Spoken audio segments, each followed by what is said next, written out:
दोस्तों, मेरी इस वीडियो को देखने से पहले ये वीडियो ज़रूर देखिए, द स्ट्रिंग थ्योरी, जिसका लिंक ऊपर आई बटन पे मिल जाएगा।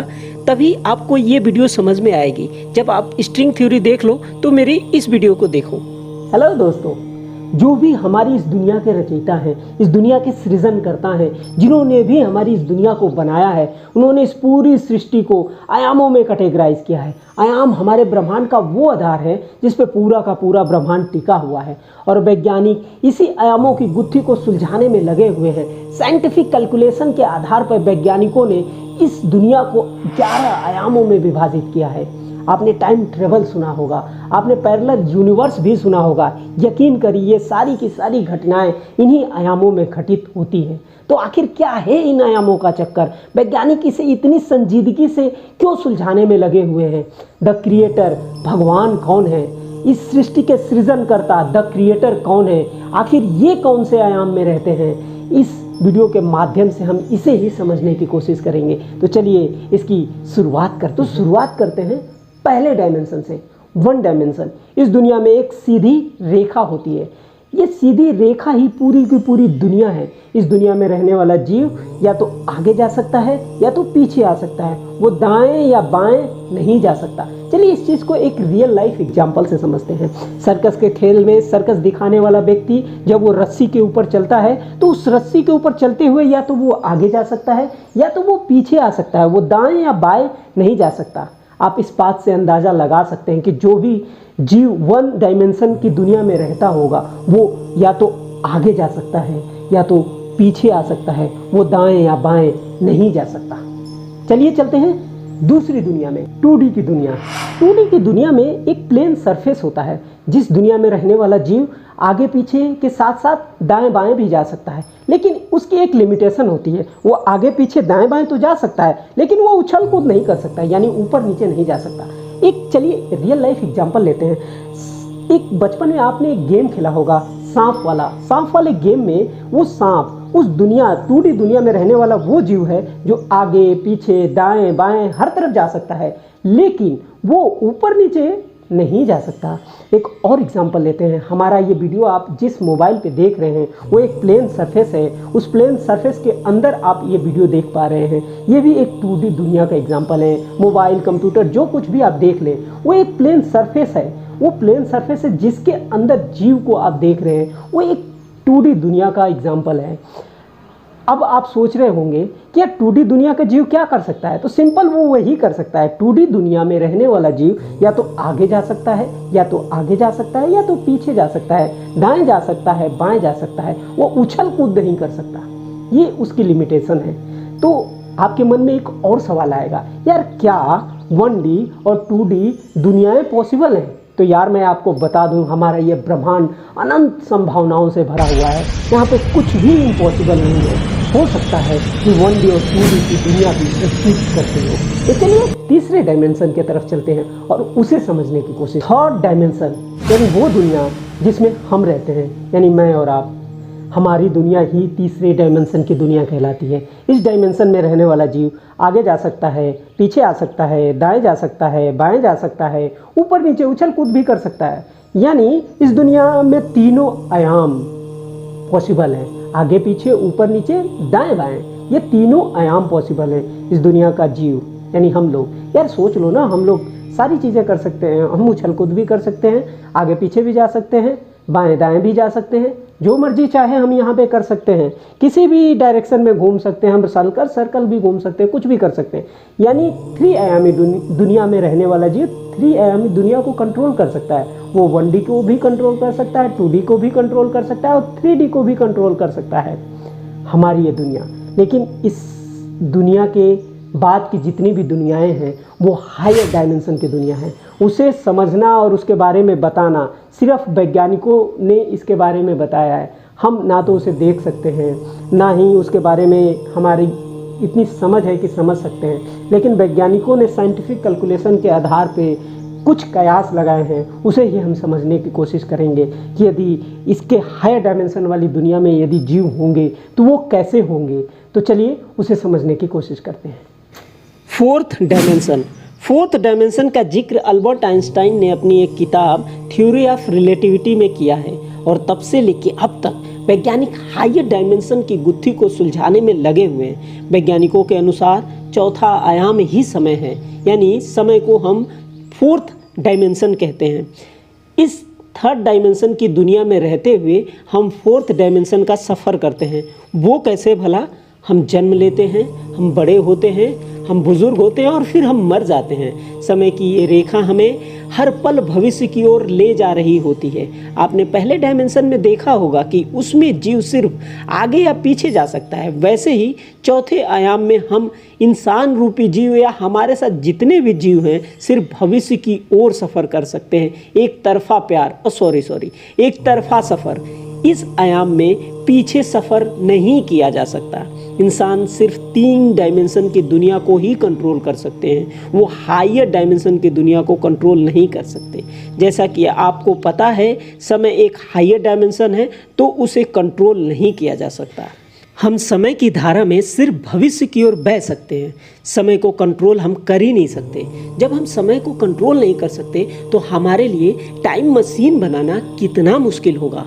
क्योंकि हम 3 आयामी दुनिया में रहते हैं और 3 आयामी दुनिया को हम कंट्रोल कर सकते हैं, तो ऐसी ज़रूर कोई सभ्यता होगी जो 4 आयामी दुनिया यानी जो समय को कंट्रोल कर सकती है। ऐसी सभ्यता ज़रूर होगी जिसके लिए पास्ट, प्रेजेंट, फ्यूचर में जाना वैसे ही होगा जैसे हम मार्केट में सब्जी लेने जाते हैं और फिर वापस घर आ जाते हैं। उस दुनिया के लिए भी ये इतना ही सिंपल होगा। वो जब दिल करे तब पास्ट में जा सकती है, वहाँ पे किसी से मिलके फिर अपनी दुनिया में वापस आ सकती है। बिल्कुल सब्जी लेने जैसा ही आसान होगा उसके लिए। अब सोचने वाली बात यह है कि इस तरह के पावर वाले सभ्यता कौन से आयाम में एग्जिस्ट करती होगी। तो घबराइए नहीं, हमारे साथ बने रहिए, हम ज़रूर बताएंगे आपको कि इस तरह की पावर वाले लोग कौन से आयाम में एग्जिस्ट करते हैं। वैसे मैं बता दूं, चौथी दुनिया वाला व्यक्ति समय में आगे पीछे देख सकता है, लेकिन वो समय को कंट्रोल नहीं कर सकता, उसकी एक लिमिटेशन है। लेकिन जो समय में आगे पीछे देख सकता है उसे त्रिकालदर्शी कहते हैं। त्रिकालदर्शी जो भूत, वर्तमान, भविष्य सब कुछ देख सकता है। अब जरा सोचो, आपको ये पावर मिल जाए कि आप समय में चाहे जितना मर्जी आगे देख सकते हैं, समय में चाहे जितना मर्जी पीछे, समय की शुरुआत तक देख सकते हैं, तो ये आपको कितना पावरफुल बनाती है। फोर्थ डायमेंशन तो फिर भी आपको समझ में आ गया, ये बहुत आसान था, आसानी से समझ में आ गया। लेकिन इसके आगे के डायमेंशन और ज़्यादा कॉम्प्लिकेटेड हैं। आप अपने दिमाग को खुला रखिए, हम लोग साथ में इसे समझने की कोशिश करेंगे।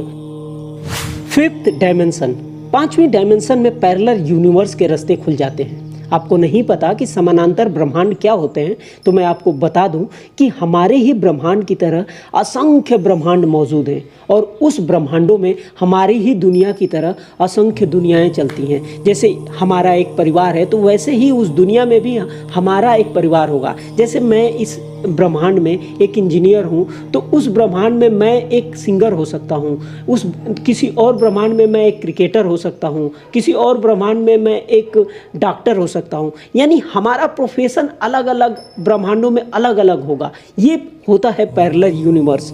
5वें आयाम के लोग अपने प्रतिरूप को देख सकते हैं। मतलब मान लो कि मैं 5वें आयाम में रह रहा होता हूँ तो मैं ये देख पाता हूँ कि दूसरे ब्रह्मांड में मौजूद मैं क्या कर रहा हूँ, मैं कौन से प्रोफेशन को फॉलो कर रहा हूँ।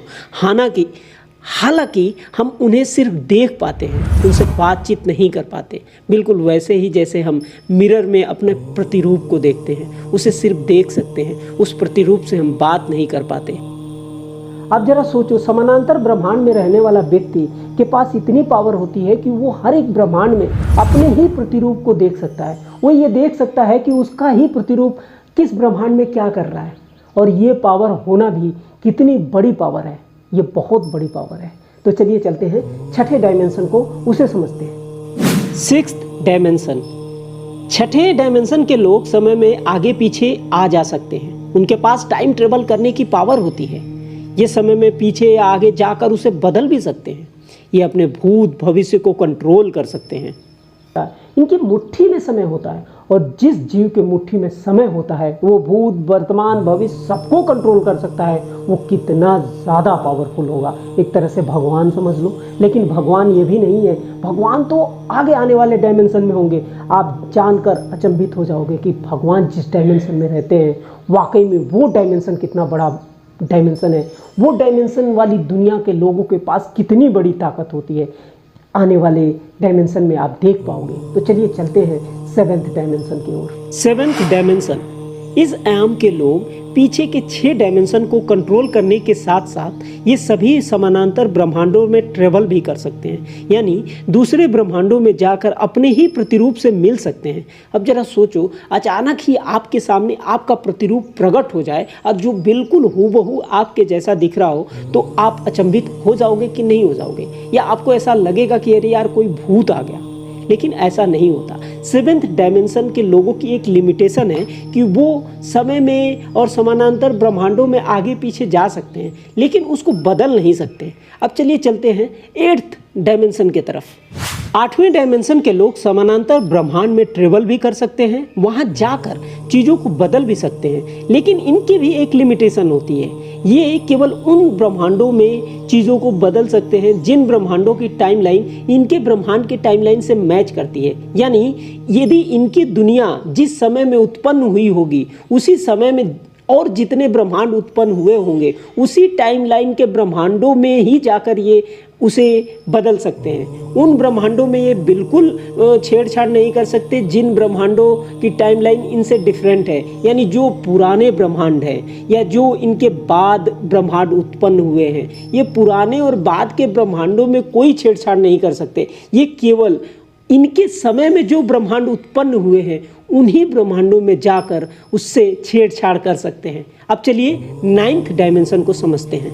इस ब्रह्मांड के लोगों के पास किसी भी ब्रह्मांड में जाकर कुछ भी चेंज करने की पावर आ जाती है। ये पुराने और नए सभी प्रकार के ब्रह्मांड में जाकर जो दिल करे वो कर सकते हैं, कुछ भी बदलाव कर सकते हैं। लेकिन ये जो कुछ भी बदलाव करेंगे उसका प्रभाव इनके खुद के ब्रह्मांड की टाइमलाइन पे भी पड़ता है, इसलिए ये अमूमन ऐसा करते नहीं। 10th डायमेंशन, इस ब्रह्मांड के लोगों के पास इतनी पावर होती है कि कुछ भी कर सकते हैं। ये किसी भी ब्रह्मांड में आ जा सकते हैं, वहाँ कुछ भी बदलाव कर सकते हैं, तब भी उनके ब्रह्मांड की समय रेखा पर इसका कोई फर्क नहीं पड़ेगा। ये समय से परे होते हैं। ये अपनी मर्जी के मुताबिक चीज़ों का सृजन और विनाश कर सकते हैं। ये लोग किसी भी ब्रह्मांड के भविष्य और अतीत को बदल सकते हैं। इसके लिए समय का कोई पैमाना ही नहीं होता। इन्हें आप अजर अमर कहें तो भी कम होगा। वैज्ञानिकों की समझ यहीं तक सीमित है। संसार की जितनी भी एक्स्ट्रा ऑर्डिनरी पावर्स हैं वो सारी की सारी शक्तियाँ इस आयाम के लोगों के पास होती है। लेकिन बहुत से वैज्ञानिकों का ये मानना है कि इसके अलावा भी एक और डायमेंशन होता है जिसे 11th डायमेंशन कहते हैं। तो चलिए 11th डायमेंशन को समझते हैं।